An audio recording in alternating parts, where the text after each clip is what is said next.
जय श्री कृष्ण। शारदा लिपि लेखन श्रीमद् भगवद गीता चलचित्र में आपका स्वागत है। अध्याय 1 श्लोक 13।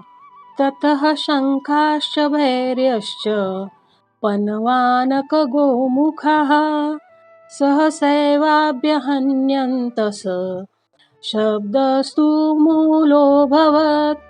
शारदा लिपि में ततः शंखाश्च भैर्यश्च पनवानक गोमुखः सहसैवाभ्यहन्यन्त स शब्दस्तु मूलोऽभवत्।